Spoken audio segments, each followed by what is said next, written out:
Bonjour à tous, bienvenue sur ce workshop organisé par Blend. J'espère que tout le monde m'entend bien.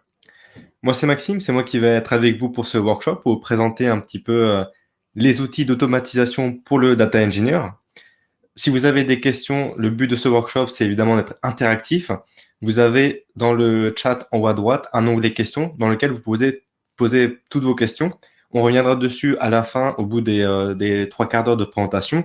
Comme ça, on pourra répondre point par point à chacune de vos questions dans l'ordre, ce qui va permettre bien, après d'être un petit peu plus personnalisé. Et si jamais vous avez des questions spécifiques sur des outils qu'on va présenter, sur un petit peu le use case qu'on va présenter, ou également sur l'automatisation de manière générale, surtout, n'hésitez pas.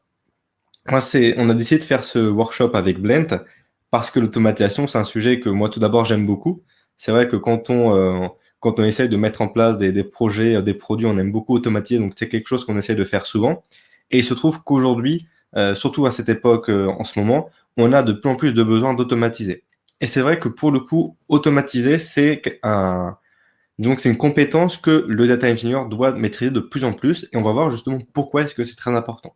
Donc, ce que je vous propose dans ce workshop, c'est de vous présenter pendant une demi-heure, 3/4 d'heure un petit peu, un projet, plutôt les outils d'automatisation qui existent, comment faire différence sur tous les outils, parce qu'il y en a beaucoup, lesquels vont m'être utiles, lesquels sont applicables au big data, lesquels sont gratuits, open source, d'autres qui sont payants. Et surtout, on va faire un petit focus sur un outil en particulier avec un use case.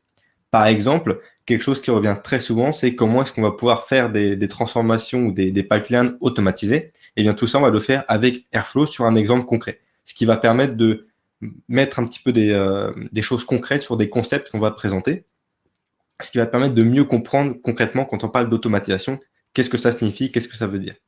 Et au bout des 3/4 d'heure, on prendra 15-20 minutes pour répondre à des questions, parce que j'imagine que vous devez en avoir sûrement beaucoup, que vous en aurez sûrement à l'issue des 3/4 d'heure de présentation, ce qui va vous permettre bien, de poser des questions un peu plus précises, qu'elles soient techniques ou pas, ce qui vous permet de mieux comprendre certains sujets qui peuvent être un petit peu obscurs quand on parle d'automatisation. Donc, encore une fois, n'hésitez pas à poser vos questions sur l'onglet questions en haut à droite, ce qui permettra à moi d'y répondre à la fin de la présentation. Donc, qu'est-ce qu'on va faire aujourd'hui? Donc, rapidement, c'est de présenter l'automatisation, mais pas sur n'importe quelle langue, parce qu'en théorie, on peut automatiser n'importe quoi.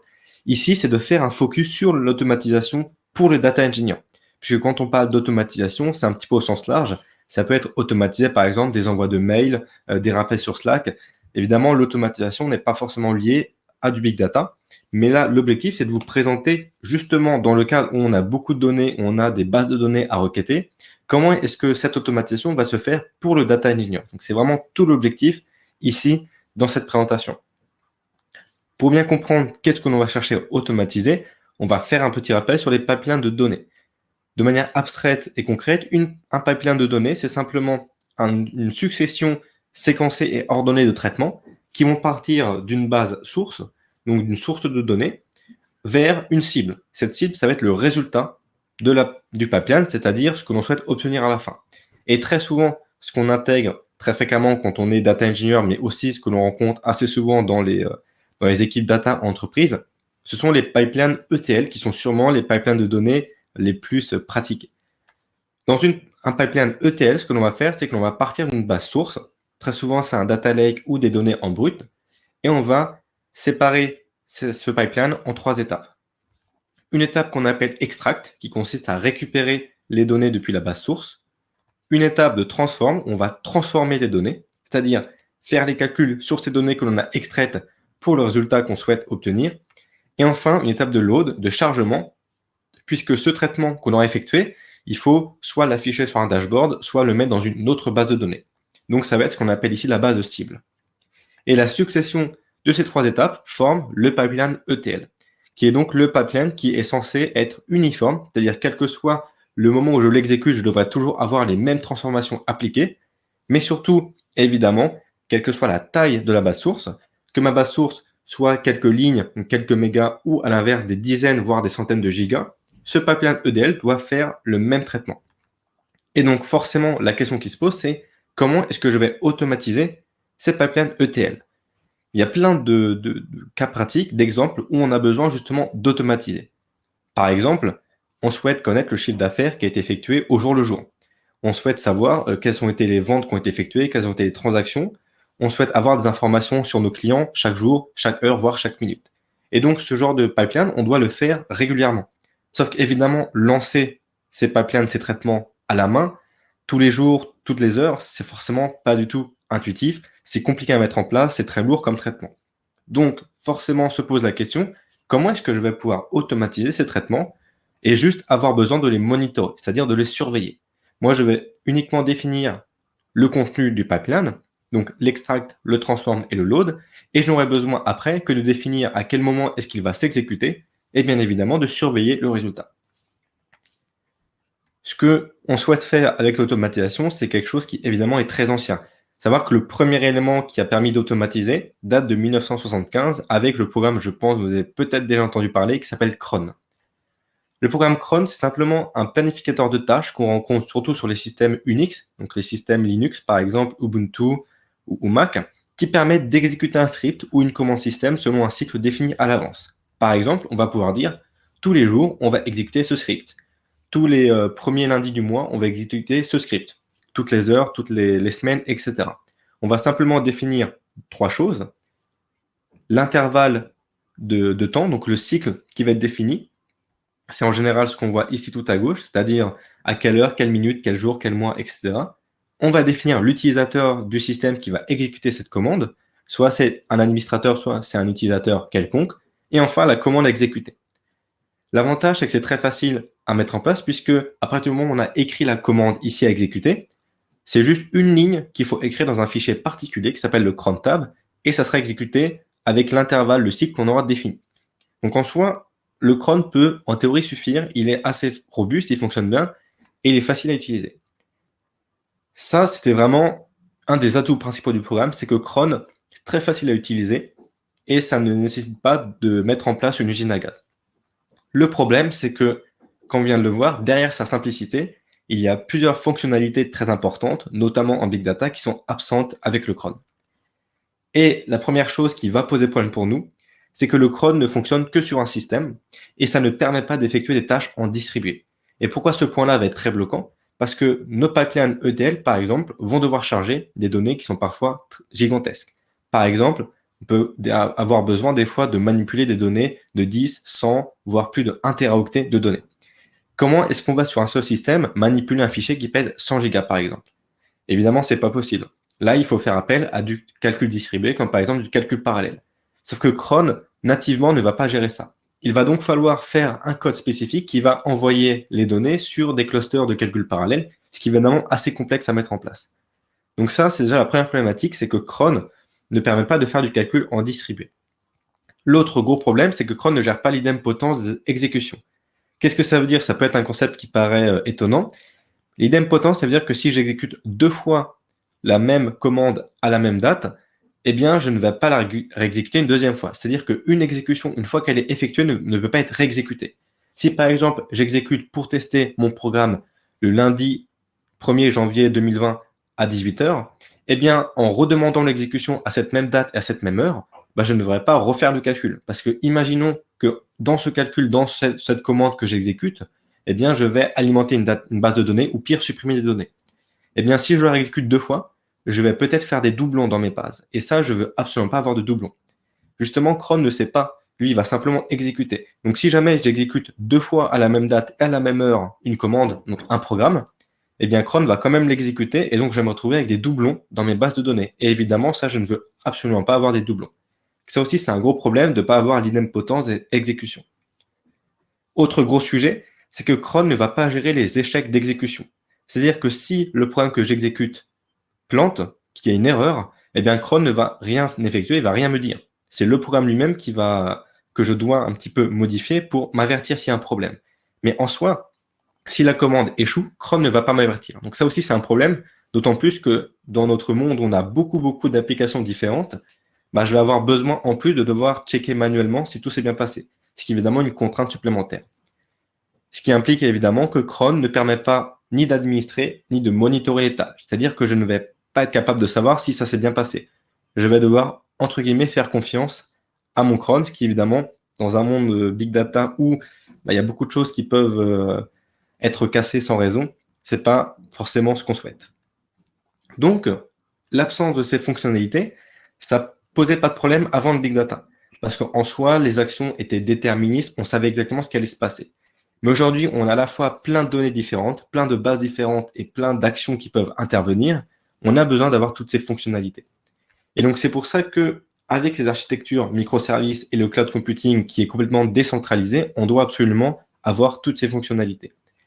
Et donc, beaucoup d'entreprises ont développé tout d'abord leurs propres outils qu'ils ont ensuite, pour la plupart par la suite, mis open source. Ce qui est assez particulier, puisque initialement c'était un besoin interne, et en fait, ce besoin qui à la base était interne, on s'est rendu compte qu'il est absolument partout. Et aujourd'hui, ce sont des grandes entreprises qui sont justement drivées par la donnée. C'est le cas par exemple de Airbnb, Spotify, Amazon ou Google, qui ont construit initialement des outils d'automatisation et qui soit les ont rendus open source, soit les ont rendus disponibles par leur application, par leur service.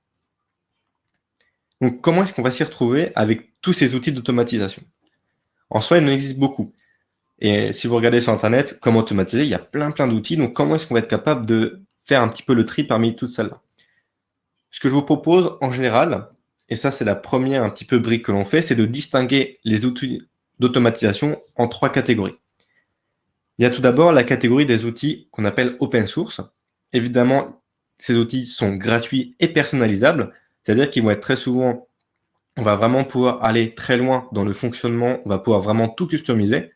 Mais évidemment, ces outils open source, en général, nécessitent que l'on soit capable de tout gérer soi-même, donc ils sont plus difficiles à appréhender.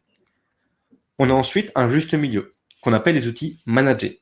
L'avantage des outils managés, c'est que ce sont des entreprises, très souvent des fournisseurs cloud, qui vont utiliser des produits open source, mais qui vont nous libérer la gestion des ressources physiques. C'est-à-dire que le fournisseur va nous gérer à notre place le provisionnement des serveurs, les mises à jour, les systèmes de backup, et en fait, on va pouvoir se concentrer uniquement sur la partie logicielle. Donc le manager, c'est prendre de l'open source, mais dont la partie physique, serveur, est gérée à notre place. Et enfin, il y a les outils SaaS, qui très souvent sont propriétaires, donc qui ne sont pas gratuits, mais qui ont l'avantage d'être très faciles à prendre en main. On va faire un petit tour sur les différents outils qui existent pour chaque catégorie. Parmi les outils open source, les 3 les plus connus et les plus utilisés, ce sont Apache Airflow, Luigi et Daxter. Airflow, c'est aujourd'hui devenu une référence. Ça a été à la base créé en 2014 chez Airbnb pour des besoins internes, puis en 2016 a été légué à la fondation Apache, qui permet aujourd'hui de faire tourner énormément de process automatisés dans plein d'entreprises. Donc aujourd'hui, Airflow, codé en Python, est un produit open source. On a également Luigi, qui a été codé et créé chez Spotify, qui est aussi open source, qui est un petit peu un concurrent direct de Airflow. Et plus récemment, on a Daxter, qui est encore une autre version, qui est un peu plus récente, mais qui est prometteuse. Je parle ici aussi de Node-RED, mais j'ai mis en grisé puisqu'on va voir un petit peu quelle est la différence. Node-RED, qui à la base a été créé chez IBM et qui est devenu open source, même si Node-RED aujourd'hui, c'est quand même plutôt utilisé pour l'IoT par exemple. On a ensuite les outils managés. Les outils managés, c'est-à-dire des outils qui sont à la base open source, mais qui sont gérés sur la partie serveur par des fournisseurs cloud. Les 2 plus connus, par exemple Google Cloud Composer, qui est un Apache Airflow géré par Google, et Amazon Web Service, Managed Workflow for Apache Airflow, donc MW2A, qui est là aussi un Apache Airflow géré par Amazon. Et enfin, on a les outils SaaS. Donc les outils SaaS, ce sont des outils d'automatisation qui sont propriétaires et qui, en général, s'intègrent très bien dans l'environnement, souvent cloud. C'est le cas, par exemple, de AWS Step Functions, de Google Cloud Workflows ou encore de Azure Logic Apps. Et enfin, ici, je mets Zapier. Peut-être que certains d'entre vous ont entendu parler de Zapier. Ce qui va se passer, c'est que Node-RED et Zapier sont des outils très pratiques lorsqu'il faut automatiser, mais ne sont pas capables d'automatiser des tâches de big data, de traitement de pipeline ETL, parce que justement, ils ne sont pas capables, par exemple, de faire du distribué. Si certains d'entre vous ont déjà utilisé Zapier, par exemple, vous allez vite voir que pour faire du big data, Zapier ne va pas être disponible, il ne va pas être efficace. Node-RED, même principe, il est un peu plus technique, mais il est open source. Il permet de faire des flux visuels très complexes et très performants, mais là aussi ne supporte pas le calcul distribué. Donc si on veut vraiment automatiser des tâches qui vont nécessiter beaucoup de calculs et de traitement de données, on va plutôt s'orienter vers les briques qu'on a ici en haut, qui ne sont pas grisées, puisque ça va être justement pensé pour faire ce genre de manipulation avec des données assez gigantesques. Donc là, la question, c'est de se dire à quel moment est-ce que moi, je vais prendre de l'open source, du managé ou du SaaS? Parce qu'en théorie, c'est pas encore évident pour l'instant. Il faut toujours se poser la question, est-ce que j'ai besoin de l'open source, du managé ou du SaaS? Et pour ça, à chaque fois, il faut voir un petit peu quels sont les avantages et les inconvénients de chacun. Quand est-ce qu'il faut utiliser du open source? Alors, l'open source, ça va être évidemment des bons choix lorsqu'on a des compétences en cloud pour gérer et maintenir les serveurs soi-même. Ça va être évidemment important puisque dans l'open source, on va juste avoir le logiciel qui est fourni, donc le code source, mais ça va être à moi de devoir gérer le déploiement, le provisionnement des serveurs et éventuellement la mise à jour et la maintenance des serveurs. Donc là, il faut avoir des compétences en cloud et potentiellement en DevOps. L'avantage de cette méthode, c'est qu'on ne peut pas faire plus personnalisé. Étant donné que les outils open source peuvent être très très customisables, donc là ça va être le cas avec Airflow, Luigi ou Daxter, on va vraiment avoir le plus personnalisable. On va pouvoir faire des workflows extrêmement complexes, puisque la plupart du temps, ces workflows permettent de le faire directement en programmation, en langage Python, Java ou autre langage, ce qui permet d'être le plus complet possible. Là aussi, d'un point de vue tarification, cela ne nécessite de prendre en compte que les coûts des serveurs, puisque les produits, les outils étant open source, on ne va payer que ce que l'on consomme en termes de ressources physiques. Donc très souvent, si on dimensionne correctement, on s'en sort assez facilement au niveau des coûts, ce qui est là aussi un bon point.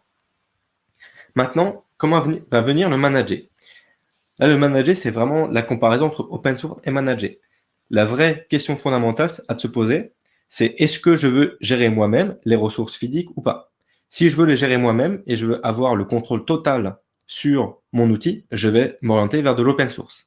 Si à l'inverse, moi, ce qui m'intéresse, c'est uniquement d'avoir directement accès à l'outil, mais que je ne veux pas me prendre la tête sur les outils, sur les sujets de serveur, de mise à jour et de backup, dans ce cas, je vais m'orienter vers un outil manager qui va gérer à ma place toute la partie serveur. Évidemment, il y a un mais. Dans ce genre de service, très souvent, la tarification est plus chère, puisque non seulement la tarification inclut les coûts des serveurs, mais en plus, il y a également des coûts d'exécution qui peuvent être supplémentaires. Donc, premier point, c'est que dans le manager, je vais être évidemment un peu plus cher. Mais je vais justement avoir en contrepartie cette non-nécessité de gérer moi-même les serveurs. Et en plus, je vais avoir un SLA, donc un Service Level Agreement, qui va être très élevé par rapport à l'open source. Puisque, en théorie, puisque je paye derrière ce produit qui est managé, le fournisseur cloud va m'assurer que le produit va être fonctionnel et utilisable. Donc, j'ai un SLA qui est élevé. Dans des cas un peu critiques où il faut absolument que mon application soit disponible, c'est quand même une gage de qualité puisque je vais être sûr, en payant ce tarif, que mon application et donc que mon outil sera opérationnel coûte que coûte. Et enfin, le dernier point, c'est le SaaS. Ça, c'est assez particulier parce que le SaaS va vraiment se concentrer sur l'essentiel, uniquement les workflows. Et très souvent, quand on fait du SaaS, c'est rarement du code. C'est des workflows qui sont soit par des fichiers de configuration, soit même qui sont directement visuels. C'est-à-dire que je vais moi-même pouvoir définir ces pipelines visuellement. L'avantage du SaaS, c'est, je dirais, qu'il faut utiliser quand on veut quasi exclusivement utiliser des outils qui sont déjà dans un écosystème cloud. Par exemple, si votre entreprise est dans un fournisseur cloud comme AWS, Google Cloud ou Azure, et que vous avez envie d'automatiser des services entre eux, donc des services AWS ou Google entre eux, ben là, je vous conseille plutôt de vous orienter vers des outils SaaS comme Step Function ou Google Workflows. Puisque justement, les services SaaS sont pensés pour s'agencer extrêmement bien avec d'autres services du même fournisseur cloud. Donc, si c'est le cas, il vaut plutôt s'orienter vers ce genre d'outils SaaS. En plus, parce que en général, la tarification en SaaS, elle est assez faible. Puisque les coûts des serveurs, et ça, c'est ce qu'on rencontre dans le cloud, il n'est pas entièrement porté par un seul client, mais par tous les clients qui vont utiliser ce service. Donc, très souvent, quand on fait du SaaS avec AWS, Google ou Azure, pour de l'automatisation, on ne paye que ce que l'on automatise. On ne va pas payer directement les serveurs. En tout cas, c'est inclus dans le prix. Mais c'est relativement faible par rapport au cadre managé où là, on va vraiment avoir un seul serveur pour nous. Donc, le SaaS, ça peut être une bonne solution si on veut intégrer efficacement nos pipelines et nos workflows dans un écosystème cloud, et aussi parce que niveau tarification, c'est plus faible. Si par contre, on a les compétences techniques et qu'évidemment on ne veut pas payer trop cher, là il faut plutôt s'orienter vers l'open source. Donc si on récapitule, l'open source c'est un bon moyen quand on veut contrôler au maximum ses coûts et qu'on a toutes les compétences nécessaires pour gérer les serveurs.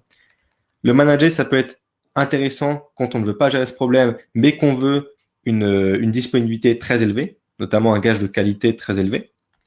Et l'outil SaaS, ça peut être intéressant quand cette fois-ci, on veut quelque chose de facile à mettre en place, facile à déployer, de pas trop cher et qui s'intègre très bien dans un écosystème cloud. Donc faisons un petit zoom, nous, sur un outil open source dont vous allez très sûrement entendre parler dans les prochains mois, c'est Airflow. Airflow, c'est un outil qui existe depuis déjà 6 ans chez Airbnb, mais qui a été mis un petit peu gratuitement en open source il y a 4 ans. Et c'est un outil qui commence à être de plus en plus utilisé parce qu'il est très puissant et on va voir pourquoi. Apache Airflow, ça va être une plateforme qui va permettre d'exécuter, de planifier et de monitorer des flux automatisés, ce qu'on appelle des workflows. Ces flux automatisés, ça peut être de toutes sortes. Ça peut être évidemment des pipelines ETL comme on a vu au tout début, mais je peux très bien automatiser des campagnes marketing, je peux très bien automatiser des envois de mails, plein de traitements différents. En fait, l'avantage de Airflow, tout comme Luigi et Daxter, c'est que je vais pouvoir coder directement dans le langage par défaut, donc Python par exemple, ce qui fait qu'à partir du moment où je peux coder en Python, je peux faire absolument tout ce que j'ai envie. Je peux intégrer des packages supplémentaires, je peux interagir avec des API, je peux tout faire. Donc en théorie, Airflow n'a aucune limitation, puisque si j'ai besoin d'un service, je l'installe en Python, et avec Python, je peux faire énormément de choses.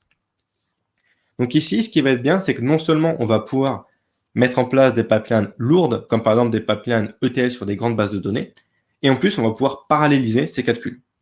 Puisque justement, tout l'intérêt aussi, c'est qu'en général, on ne veut pas automatiser que de manière séquentielle, c'est qu'on veut automatiser plein de choses à la fois. Donc on ne va pas attendre que chaque pipeline s'exécute les unes à la suite des autres. On va faire en sorte que toutes les pipelines, par exemple, que l'on souhaite être exécutées en même temps, vont pouvoir l'être. L'élément central dans Airflow, et ça c'est un mot qu'on rencontre assez souvent, c'est ce qu'on appelle le DAG. Un DAG, c'est un graphe acyclique orienté. Ça veut dire que nos pipelines, nos workflows qu'on va automatiser vont être définis sous forme de graphe, sous forme de succession d'étapes qu'on appelle des tâches qui vont être reliées les unes aux autres. Par exemple, ici, dans ce DAG, on a 5 tâches. 1, 2, 3, 4, 5. Ce qui est important à voir ici, il est dirigé parce qu'une tâche va diriger vers une autre. Et surtout, il est acyclique. Ça veut dire qu'il ne possède pas de boucle. La grosse particularité qu'on a avec Airflow, c'est qu'un process, donc un workflow, ne peut pas reboucler sur lui-même. C'est-à-dire qu'on n'a pas de boucle qui apparaissent. Et ça, c'est très important puisque ça évite justement les workflows qui vont être exécutés de manière infinie. Puisqu'on le rappelle, Airflow, tout comme la plupart des outils, vont être exécutés sur un cycle qu'on va définir. Par exemple, toutes les heures, tous les jours, etc. Donc, on n'a pas envie d'avoir des boucles. Parce que, imaginons qu'on a des boucles, tous les jours, toutes les heures, on va exécuter un programme qui va être infini. Donc, évidemment, ça va poser problème. Donc, l'élément central dans Airflow, c'est le DAG. C'est une succession de tâches reliées par des relations hiérarchiques et qui ne produisent pas de boucle. Donc là, par exemple, la tâche 1 va ensuite exécuter 2 autres tâches, 2 et 3 en parallèle, et la tâche 2 va elle-même exécuter 2 autres tâches, la tâche 4 et la tâche 5 en parallèle. Donc, ce qui permet à la fois de mélanger du séquentiel, donc des tâches successives, et du parallèle, c'est-à-dire des tâches qui sont exécutées de manière asynchrone en parallèle. Et ça va être très puissant parce qu'on va pouvoir faire plein de cas de figure différents. Dès lors qu'on a ce sujet, on peut comprendre qu'on peut faire des conditions, on peut faire des traitements très spécifiques et très complexes.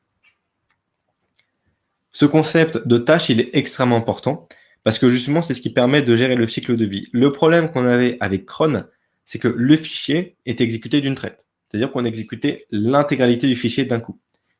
Là, l'avantage avec les DAG, c'est qu'on va fonctionner par tâche. Ça veut dire qu'on va fonctionner par isolation de différents traitements, de différentes transformations que l'on va nous-mêmes définir.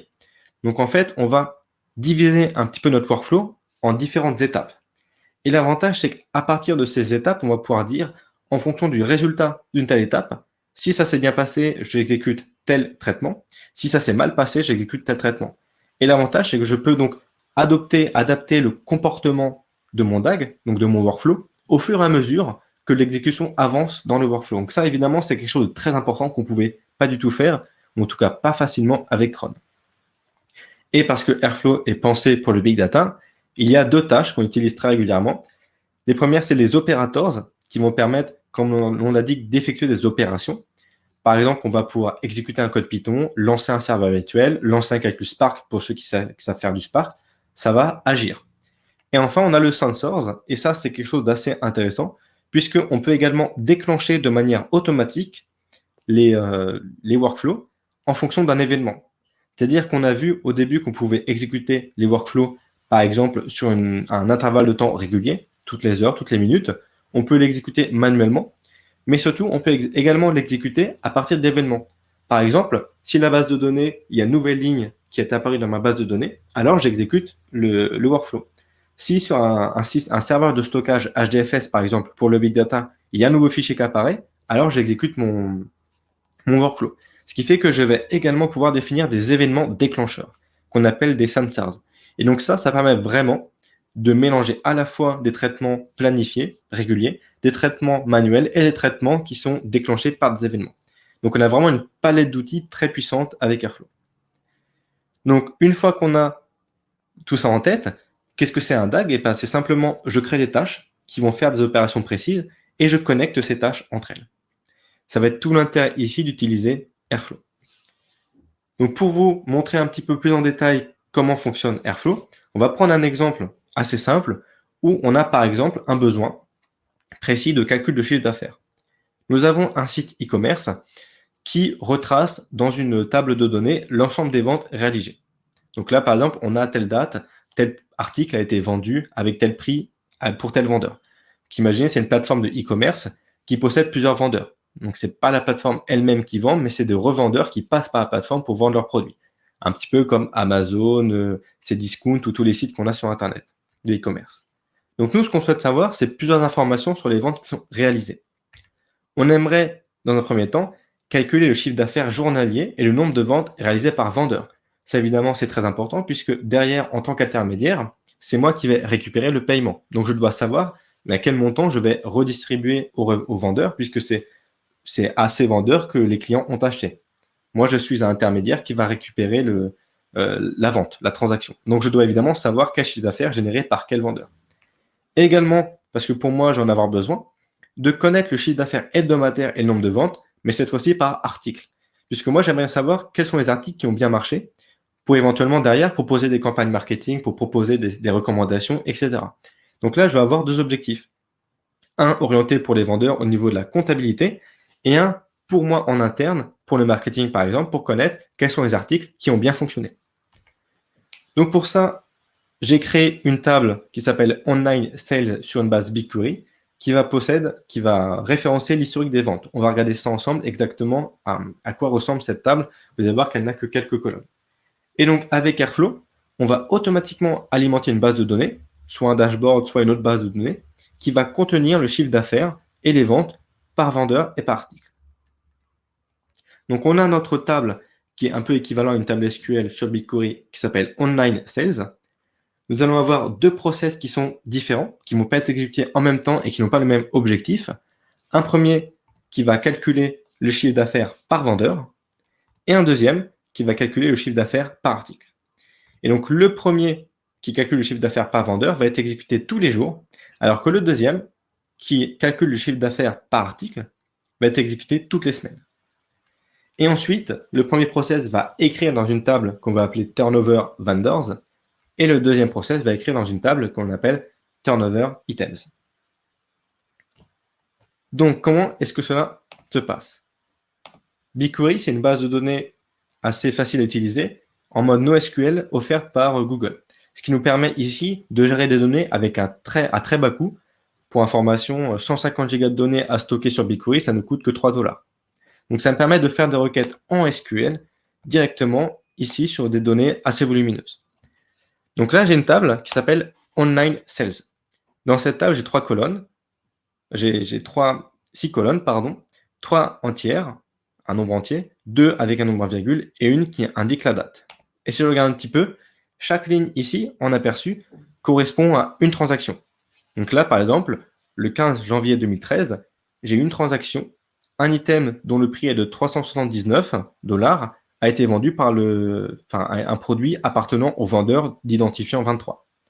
Donc ici, j'ai toutes les transactions de chaque item où je sais cet article, cet item était à tel prix pour tel vendeur, avec telle date. Et donc là, ce qui va être intéressant, c'est qu'Airflow, je vais pouvoir coder ces deux process. Là, ce que vous voyez ici, c'est ces deux process. Le premier DAG, le workflow qui s'appelle Sales Item, qui va justement calculer toutes les semaines le chiffre d'affaires. Et le deuxième qui s'appelle Sales Vendor, qui va calculer justement le chiffre d'affaires par vendeur. Si je regarde un petit peu en détail à quoi ça ressemble. Airflow, l'avantage, c'est qu'il me permet d'avoir visuellement le DAG représenté sous forme de graphe. Donc là, par exemple, je sais ici que j'ai 3 étapes. J'ai une première étape qui s'appelle Extract, qui va simplement extraire les données depuis cette table que l'on voit ici. Ensuite, j'ai 2 tâches. Une première qui va calculer le turnover et une deuxième qui va dénombrer le nombre de ventes, puisque ça aussi, ça peut être utile. Maintenant, évidemment, c'est de poser la question, comment est-ce que j'ai défini ce graphe? Eh bien, ce graphe, c'est purement un code Python, comme on peut le voir ici.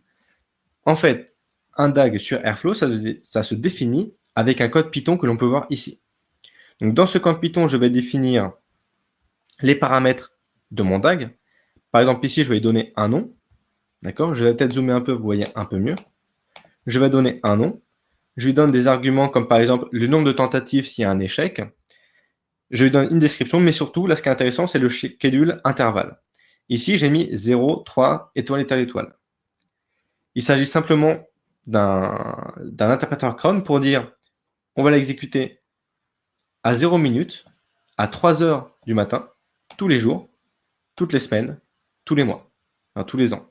Donc en fait, ce DAG il sera exécuté à 3 heures du matin, donc heure 3, minute 0, tous les jours. Le étoile, étoile, étoile, ici veut dire tous les jours, de toutes les semaines, de tous les mois, tout le temps. Donc en fait, ce DAG, il va être exécuté à 3 heures du matin, tout le temps. Et maintenant, si je regarde ce DAG, j'ai ici 3 choses. J'ai une première tâche que j'appelle extract, que l'on voit ici. Cette tâche extract va ensuite rediriger l'exécution vers, en parallèle, comme on peut le voir ici, 2 tâches. Une première qui s'appelle turnover et une deuxième qui s'appelle count. Et dans ces tâches, je vais définir une fonction de Python qui va justement faire ce fameux traitement que moi je vais définir. Par exemple ici, dans la tâche extract, je vais définir comment est-ce que je vais récupérer, vous voyez, de ma table qui s'appelle Online Sales, comment est-ce que je vais récupérer tous les trajets de la veille, les transactions de la veille, puisque ici, je vais l'exécuter tous les jours. Donc, par exemple, si je suis lundi à 3 heures du matin, je vais récupérer toutes les ventes qui ont été faites le dimanche. Si je suis mercredi à 3 heures du matin, je vais récupérer les ventes qui ont été effectuées le mardi. Donc, à chaque fois, je récupère toutes les transactions de la veille. Comme ça, je vais faire un calcul et le matin à 8 heures, je saurai exactement tel vendeur a fait tel chiffre d'affaires la veille. Donc moi après, je suis capable de savoir quel chiffre d'affaires il a fait sur le mois, sur l'année, etc. Donc là, je fais simplement une récupération, je récupère les données ici. Donc là, vous voyez que c'est une interprétation Excel, SQL, qui fonctionne très bien avec BigQuery. Et ensuite, j'enregistre cet extract dans un fichier CSV. Et ensuite, je vais avoir 2 tâches qui sont indépendantes, qui vont justement faire mes calculs. Par exemple, ici, la tâche qui s'appelle turnover va simplement regrouper selon le shop ID. Donc, il va simplement dire à telle date, je vais regrouper toutes les ventes faites par le shop ID, donc le vendeur numéro 23, 24, 25, 26. Et il va me faire la somme du prix, donc le chiffre d'affaires, et le nombre de ventes. Et ensuite, derrière, je vais simplement charger cette table dans BigQuery. Donc, ces données, je vais les rajouter ici dans une table BigQuery. Donc après, pour exécuter, j'ai 2 manières. Soit je le fais manuellement. Évidemment, si je le fais manuellement, donc là ici trigger DAG, ça va le faire maintenant. Soit je l'active. Si jamais j'active le DAG, il sera exécuté tous les jours. Mais là, si vous regardez bien, la date ici, c'était en janvier 2015. Donc imaginons que maintenant, je souhaite exécuter ce pipeline, donc ce workflow, en janvier 2013, par exemple. Donc il y a 7 ans. Comment est-ce que je vais être capable de faire? En soi, ce n'est pas forcément évident. Et bien justement, ça aussi, c'est une des grosses particularités qu'on a avec Workflow, avec Airflow, c'est qu'on a un système qu'on appelle de backfill. Je vais mettre les 2 écrans côte à côte parce que ce système de backfill, en fait, est extrêmement important. En fait, ça va nous permettre d'exécuter des workflows, entre guillemets, dans le passé. Donc, par exemple, si moi, je veux exécuter le workflow tel qu'il aurait dû être exécuté en janvier 2013, eh bien, je vais pouvoir le faire sans problème. comment ça va se passer?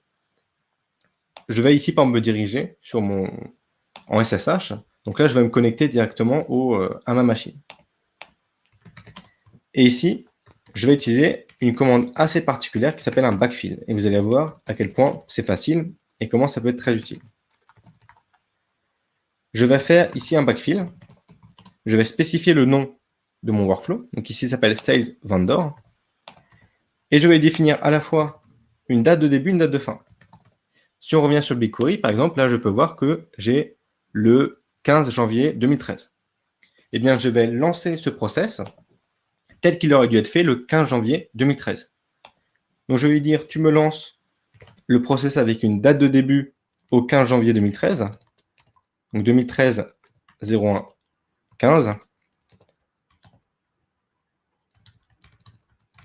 Et avec une date de fin au lendemain. Donc là, vraiment, juste on l'exécute une seule fois. Donc là, par exemple, le 16. Et que va-t-il se passer? Eh bien, en exécutant cette commande, vous voyez ici, Airflow va exécuter mon DAG, donc mon workflow, tel qu'il aurait dû être exécuté le 15 janvier 2015. Donc là, vous voyez, en fait, il est en train d'exécuter comme s'il l'avait exécuté il y a 7 ans. Alors qu'aujourd'hui, je suis en 2020.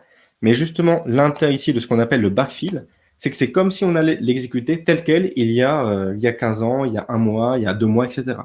Ce qui permet en fait bien de rattraper un peu les traitements qu'on aurait dû faire auparavant. Puisque quand on met en place un process, évidemment, il y a déjà des données qu'on doit refaire. C'est-à-dire qu'on ne va pas calculer le chiffre d'affaires à partir de maintenant. C'est depuis que les premières ventes ont été réalisées, je dois calculer le chiffre d'affaires depuis le début. Donc en fait, ce traitement, je dois le appliquer depuis peut-être un historique de 1 an, 2 ans, voire plus. En faisant un backfill, en fait, je rattrape un petit peu le temps perdu, entre guillemets, puisque je vais réexécuter tel quel il y a plusieurs mois ou plusieurs années, ce qui va me permettre d'exécuter comme si c'était à l'époque. Si maintenant je recharge, par exemple, ma page, je peux voir ici que j'ai une nouvelle table qui est apparue, la table Turnover Vendors.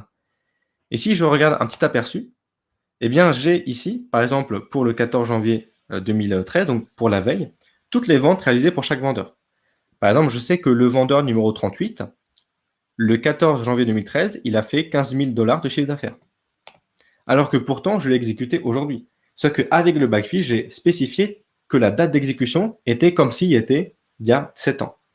Et donc, si j'exécute tout ça sur un intervalle de 7 ans, en fait, Airflow, il va rattraper le temps perdu, donc il va exécuter au jour le jour depuis 7 ans. Donc, il va faire tout ce calcul au jour par jour depuis il y a 7 ans. Donc, ça va me permettre en fait de consolider des calculs que je n'aurais pas pu faire auparavant.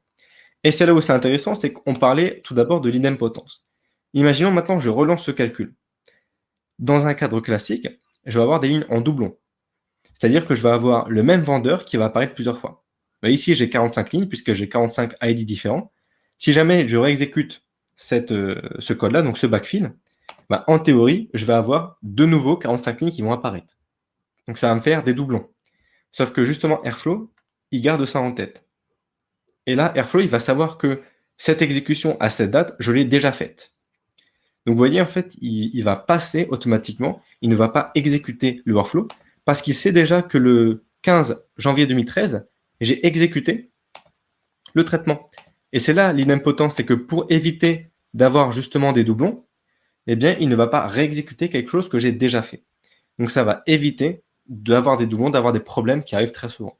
Donc ça, c'est déjà une des premières choses intéressantes qui intervient, c'est que l'idempotence est respectée avec Airflow. Donc une fois que j'ai exécuté mon traitement une fois, je peux évidemment volontairement dire de recommencer, mais pour éviter justement les problèmes de doublons ou d'écrasement de données, Airflow ne va pas relancer une exécution à une date qui a déjà été exécutée.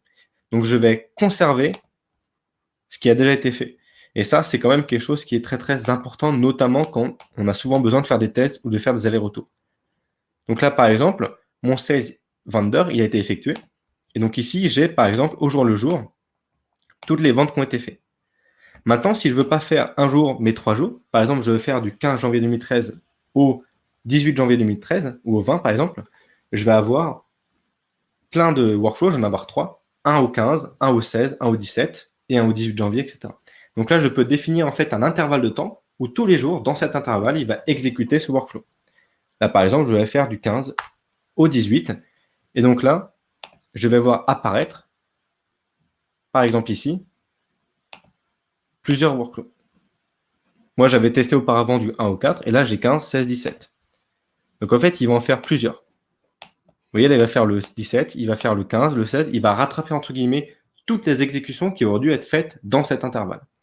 Donc là aussi, j'ai un petit peu cette facilité, cette capacité de pouvoir rattraper les cas où le workflow aurait dû être lancé.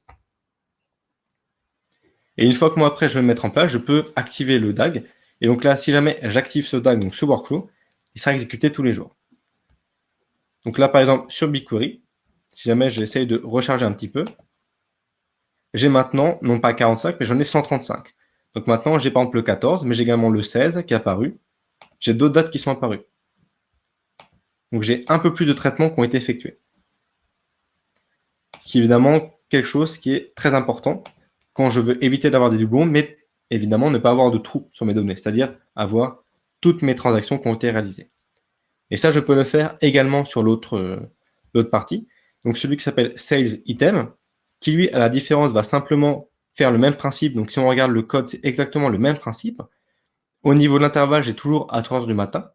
Sauf que le petit 1 à droite, c'est le jour de la semaine. Et donc là, c'est uniquement le lundi. Ça veut dire que le lundi à 3 heures du matin, je vais calculer le chiffre d'affaires et le nombre de ventes réalisées depuis lundi dernier au dimanche. Donc je vais prendre la semaine précédente et calculer pour chaque produit les chiffres d'affaires. Et là, je vais réaliser la même chose. Là, je vais faire un Sales Items. Et là, dans l'intervalle, je vais prendre par exemple du 15 janvier au 22 janvier. Donc, un intervalle de une semaine. Et donc là aussi, il va faire ce même calcul. Donc après, je peux monitorer comme c'est le cas ici. Je sélectionne celui qui m'intéresse. Voilà, donc là, c'était par exemple le 21 janvier 2013. Et là aussi, il va refaire le calcul tel quel. Si maintenant je reviens dans BigQuery, même principe, je vais voir ma table apparaître. Et donc là aussi, j'ai la table Turnover Items qui me donne pour chaque item combien il y a eu de ventes et quel était le chiffre d'affaires. Donc après, moi, vous, vous doutez bien qu'en tant qu'utilisateur, imaginez, j'ai un outil de data analyse, j'ai un Salesforce, j'ai un tableau Power BI. Bah, après, je peux faire des requêtes SQL dessus directement. Par exemple, je vais simplement récupérer quels sont les produits qui ont été les plus vendus la semaine du 14 janvier 2013. Bah, je peux faire un select depuis cette table, d'accord? Tout comme je pourrais le faire classiquement en SQL. Et ensuite, je fais un order by pour dire bah, je vais trier selon le turnover, donc selon le chiffre d'affaires. Je fais dans l'ordre décroissant, donc du plus élevé au plus bas, et je prends que les 10 premiers. Et après, j'exécute et du coup, j'ai mon résultat. Donc là, je sais que la semaine du 14 janvier 2013, c'est l'article d'indice 2973 qui a été vendu à quasiment 4 millions. Non, pardon, 394 000. Petit dollar, 394 000 dollars.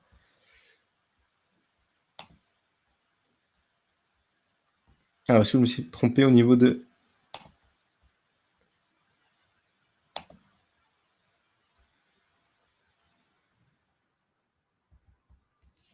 Donc là, j'ai eu le plus de ventes réalisées. Donc je sais que le premier, c'est 2973, ensuite 13 490, 7 938, etc. Donc après, derrière, je peux prendre des décisions. Je peux dire, bah, tiens, cet article, il a été vendu beaucoup de fois, je peux le mettre en avant. À l'inverse, je peux dire, tiens, cet article n'a pas été beaucoup vendu. Pourquoi il n'a pas été vendu? Après, je peux faire d'autres opérations. Mais l'avantage, c'est que là, une fois que ces DAX sont en place, bah, ce traitement, il tourne en continu. Donc moi, après, je n'ai plus besoin de faire ça manuellement. Parce que imaginez tous les jours, je dois faire ce traitement, c'est pas possible. C'est lent, c'est compliqué, puis on ne peut pas tous les jours lancer ce calcul. Donc on l'automatise, et donc comme ça, tous les jours et toutes les semaines, j'ai cette table qui est alimentée. Donc comme ça va servir tous les métiers qui vont en avoir besoin. Par exemple, les équipes marketing, les équipes de comptabilité, ou toute autre personne, comme par exemple des data scientists qui vont en avoir besoin pour faire leur modèle, etc. Donc le fait d'avoir automatisé, ça me permet de, on va dire, m'alléger un petit peu la charge, parce que évidemment, ça ne veut pas dire qu'il ne faut plus jamais regarder. Il faut toujours avoir un œil sur qu'est-ce qui s'est passé, toujours surveiller, toujours monitorer pour voir qu'il n'y a pas de problème, parce que évidemment, des fois, il peut y avoir des petits problèmes, mais plutôt que de devoir toujours exécuter, au moins, c'est automatisé. Et s'il y a bien quelque chose qui est important, c'est que plus c'est automatisé, donc moins il y a d'intervention humaine, moins il y a de risques que ça plante. Et ça, vous m'en doutez bien que dans un environnement Big Data où il y a beaucoup d'applications et de microservices, évidemment, plus c'est automatique, mieux c'est parce qu'il y aura moins d'intervention humaine, donc moins de risques qu'il y ait un problème. Pour autant, il faut tout de même surveiller cette automatisation parce que, comme toujours, on ne sait jamais ce qui peut se passer. Imaginons demain, il n'y a aucune vente qui est réalisée. Bah, l'algorithme, le workflow, s'il n'y a aucune vente, il va rien faire parce qu'il va avoir aucune donnée à traiter. Et du coup, la base ne sera pas alimentée. Donc là, il peut y avoir une alerte, bah, tiens, il n'y a eu aucune vente qui a été faite, c'est qu'il y a un problème. Parce qu'un site qui génère ici peut-être, rien que pour un article, 400 000 euros de chiffre d'affaires, ça veut dire qu'il y a quand même beaucoup de trafic sur le site. Et que si jamais il n'y a pas de vente sur la table, sur la base de données qui a été enregistrée, ça veut dire qu'il y a un problème quelque part. Donc après, ça permet de réagir beaucoup plus vite. Mais c'est pour vous montrer un outil. Il en existe plein d'autres évidemment, mais Airflow, c'est un outil qui est un petit peu privilégié par les data engineers et pas que uniquement. On a beaucoup de DevOps aussi qui l'utilisent parce qu'il est à la fois puissant, mais surtout il est entièrement personnalisable parce que comme vous pouvez le voir, j'ai uniquement besoin d'écrire du code. Et en fait, avec le code, je peux tout faire. Que j'ai une base BigQuery, une base SQL, que j'ai un système de fichiers ailleurs sur un autre serveur dans mon entreprise, je peux tout faire vu que c'est du Python. Donc ça, cette personnalisation, on ne l'aura pas autant que sur d'autres outils qui sont qui sont SaaS par exemple. Merci à tous. J'espère que cette petite présentation vous a plu. J'ai pas pu voir toutes les questions. Je pense que vous devez en avoir certaines. Donc on va y répondre tout de suite. Alors, quel serveur d'automatisation est utilisé pour l'automatisation des pipelines ETL? Alors là, c'est un serveur que moi j'ai créé ici. C'est un serveur chez Google Cloud. Donc j'ai simplement installé moi-même parce qu'évidemment, là, ce qu'on voit ici, c'est un serveur, vous voyez, une adresse IP que j'ai moi-même créé sur Google Cloud. Et forcément, étant donné que je l'ai moi-même créé, ça veut dire que j'ai dû rentrer dessus sur cette machine, configurer la machine, l'installer, faire plein de manipulations. Donc là, ici, pour le workshop, j'ai créé une machine, j'ai installé Airflow dessus pour que ça soit rapide et prêt à l'emploi. Quels sont les outils qui viennent en complément pour l'exécution automatique des pipelines faisant des calculs parallèles? Alors ça, on l'a vu un petit peu au début. Les outils qui viennent en complément pour faire des calculs parallèles, c'est les outils surtout open source et managés. Même si vous pouvez le faire avec les outils SaaS, comme par exemple Step Function sur AWS ou Google Workflows, c'est vrai que Airflow a vraiment été pensé pour ça. À l'époque, Airbnb, c'est justement parce qu'ils avaient des problématiques qu'ils devaient automatiser des grandes charges de travail. Donc Airflow, ça a l'avantage, a été fait pour justement cette problématique, c'est que je veux automatiser, mais j'ai beaucoup de données à traiter. Donc, je dirais que c'est plutôt les outils open source qui sont favorisés. Même si les outils SaaS fonctionnent bien, je dirais que là, vraiment, si vous allez automatiser des grandes charges de travail, c'est vrai que l'open source reste quand même la meilleure solution. Et comme avec Airflow, on peut exécuter des tâches dans le passé. Je pense idéal de mettre en place au début d'un projet le pipeline d'automatisation. Alors oui, justement, mais c'est justement parce que des fois, on n'y pense pas ou même des fois, c'est pas forcément à l'ordre du jour. Si on peut mettre Airflow dès le début d'un projet, c'est encore mieux. Parce que du coup, il n'y a pas besoin de faire ce backfill, c'est-à-dire de revenir en arrière. Sauf que malheureusement, des fois, et il y a beaucoup de situations où ça l'explique, on ne peut pas mettre Airflow dès le début. C'est-à-dire que le sujet d'automatisation vient après la construction des bases. Et donc justement, vu que c'est un problème qui est quand même assez courant et qui peut être problématique, l'intérêt ici de Airflow, et c'est pour ça que ça a été pensé comme ça, c'est le fait de revenir en arrière, justement avec ce backfill, pour répondre à la problématique. Si jamais je mets en place après mon outil d'automatisation, bah, je vais quand même être capable d'être robuste sur des anciennes données, sur des anciens traitements que je devais faire. Si une entreprise n'a pas les moyens de mettre en place une plateforme Big Data au début de son projet, est-ce qu'il y a moyen de pouvoir rattraper en utilisant des données saisies manuellement, peut-être depuis un fichier Excel dans Airflow? Alors ça, je crois que je n'ai pas très bien compris la question. Si c'est...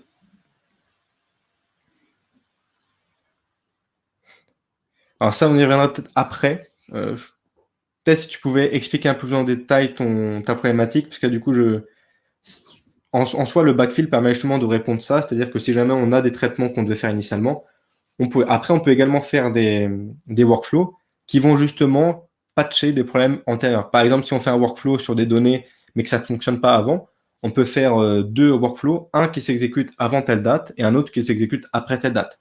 Si par exemple la donnée au cours du temps elle a changé, on peut très bien faire deux Airflow qui ne s'exécutent pas en même temps, où il y en a un qui prend le relais quand l'autre a dépassé une certaine date. C'est évidemment possible. Si je comprends bien, en utilisant l'outil Airflow, on n'a plus besoin d'utiliser le programme cron, ou c'est le programme cron qui est intégré à Airflow. Alors on n'a plus besoin de cron, justement. En fait, ici, le seul truc qui se rapproche de cron, c'est l'intervalle de définition.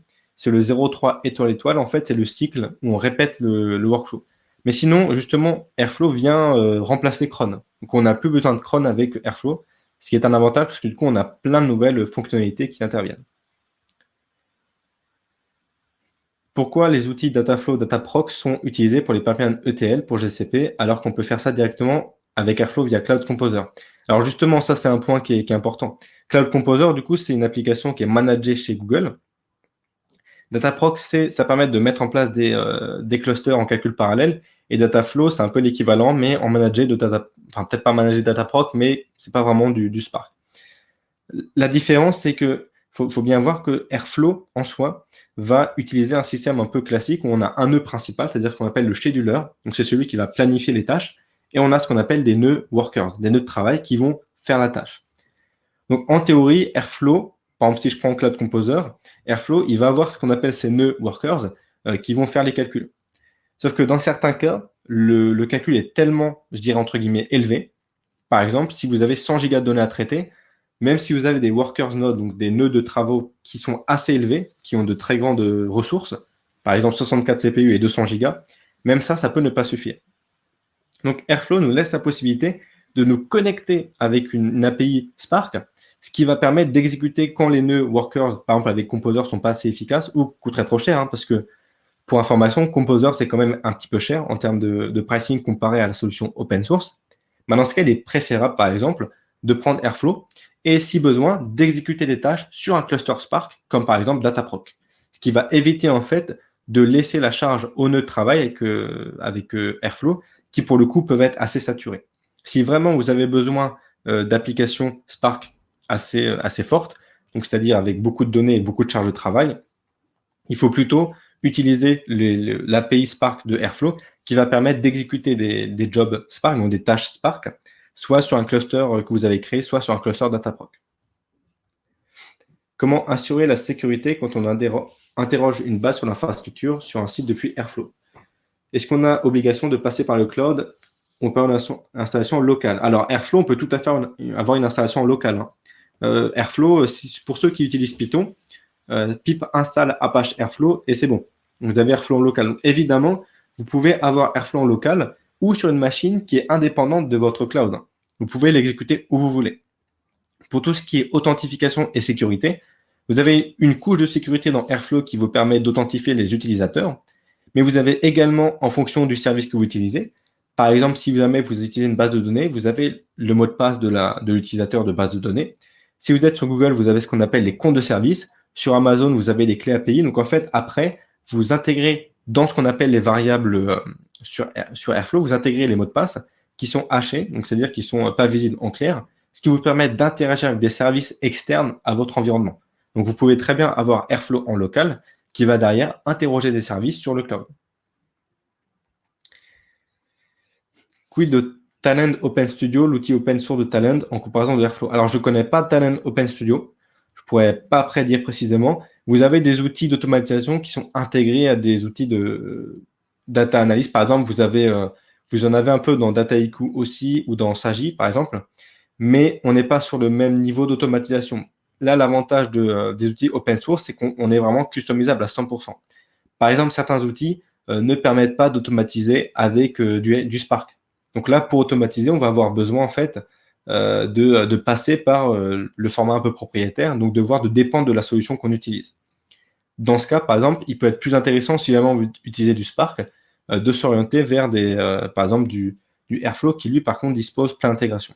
Mais en soi, dans certains cas, je prends par exemple à Nifi, ça peut être utile. Dans certains cas, on n'a pas forcément besoin du big data. Et c'est pour ça que si on n'a pas besoin du big data, tout de suite, la question, elle est plus vaste parce qu'en fait, on peut utiliser d'autres outils. Comme on l'a vu dans les slides, on n'a pas que l'outil open source. Si on n'a pas forcément de big data, on peut utiliser des outils très haut niveau comme Zapier, par exemple, ou des outils un peu plus techniques, mais toujours assez simples d'utilisation, comme Step Functions ou après les outils intégrés comme Talend Open Studio, par exemple. Pour les exécutions automatiques de pipeline ETL, est-ce que l'on peut être amené à utiliser parfois Jenkins ou TeamCity? Alors, dans certains cas, par exemple, il y a une chose qui peut être intéressante, c'est comment est-ce qu'on met à jour automatiquement les configurations et les workflows, donc les codes Python qui sont utilisés pour les workflows. Donc là, par exemple, on peut avoir des pipelines CI/CD qui interviennent, donc des pipelines qui vont automatiser le déclenchement de certains process. Donc, on peut être amené à utiliser parfois Jenkins, même si en général, Airflow, il fonctionne assez bien de manière indépendante. Donc, c'est plutôt fait pour être utilisé tout seul. L'utilisation qui est un peu plus fréquente avec Airflow, c'est par exemple Ansible ou Terraform, parce qu'on en a besoin, par exemple, pour automatiser le déploiement de serveurs. Donc là, c'est même pas automatiser les workflows, c'est on automatise le déploiement des serveurs qui vont eux-mêmes automatiser des workflows. Donc là, souvent, des fois, quand on doit installer plusieurs instances de Airflow, on va avoir besoin d'outils comme Ansible ou Terraform, mais en général, c'est des cas un peu plus spécifiques. Là, après, on vient là, un peu au débat. Est-ce qu'on part sur du manager, donc c'est plus simple et plus cher, ou est-ce qu'on fait tout soi-même? Donc dans ce cas, on aura besoin du Ansible ou du Terraform. Et dans le parcours de formation que vous proposez, est-ce que vous utilisez uniquement les outils open source? Alors, oui, non. C'est-à-dire qu'on utilise pas mal. Il faut savoir que le data engineer, il y a quand même beaucoup d'outils open source, hein. Kafka, Nifi, Spark, Airflow, MLflow. C'est quand même beaucoup Docker. C'est beaucoup d'outils qui sont open source. Maintenant, il y a quelques outils qu'on utilise qui sont pas open source. Par exemple, Confluent. Confluent, c'est pas vraiment open source. Vous avez une partie open source et une partie entreprise. BigQuery, c'est pas open source. BigQuery, c'est fait par Google et c'est purement du SaaS. Donc en fait, Data Engineer, il utilise majoritairement de l'open source, mais il n'utilise pas que l'open source. Des fois, pour des besoins métiers, on doit passer par des outils qui sont plus faciles, comme BigQuery par exemple. BigQuery, l'avantage, c'est que c'est très peu cher, c'est très efficace et ça fonctionne avec du SQL. Donc forcément, quand on est data engineer, il faut toujours penser derrière à productivité. Et là, pour le coup, ça va être beaucoup mieux avec, par exemple, BigQuery que si on le veut installer soi-même sa base NoSQL, ce qui sera un petit peu complexe. Pour ce use case, est-ce que c'est le même fonctionnement que les outils de reporting, notamment l'automatisation des rapports sur BO? Aussi, il y a TechnoRPA. Est-ce que c'est pratique? Alors, pour la première question, c'est exactement un peu le même principe qu'on a avec BO. Mais imaginons, par exemple, là, on n'a pas une base de données avec quelques mégas, voire quelques gigas. On a énormément de tâches un petit peu à automatiser. Et imaginons, la transaction des ventes, là, c'est un cas simple où il n'y a que quelques lignes.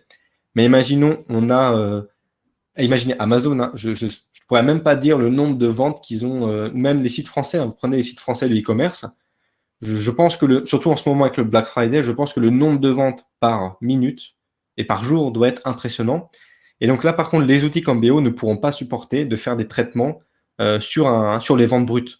Vous allez avoir besoin d'avoir des traitements agrégés, parce que là, vous allez avoir beaucoup trop de calculs. C'est là tout l'intérêt d'utiliser Airflow. C'est que ces calculs, on doit les faire souvent, parce que justement, les métiers qui utilisent BO, qui utilisent par exemple ClickView, Tableau, les outils de reporting, ils vont avoir besoin de cette information, mais ils ne peuvent pas la requêter directement parce qu'elle est trop volumineuse.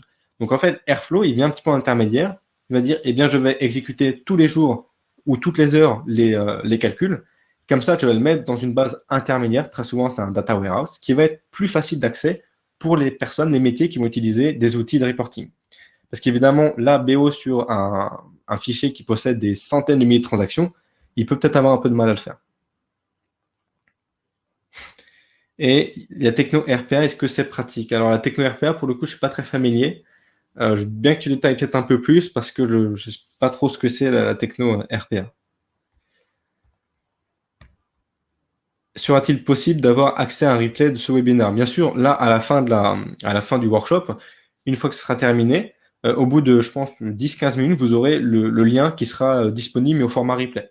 C'est-à-dire que le même lien sera disponible sur le replay. Donc, vous pourrez y accéder, bien sûr, à tout moment. Pour information, vous avez aussi le blog du site. Sur le blog du site, vous avez les anciens replays des anciens workshops. Donc, vous pouvez également voir les replays des workshops qu'on avait eus il y a 2 semaines, il y a un mois. Il y a 2 semaines, c'était un workshop sur les bases NoSQL.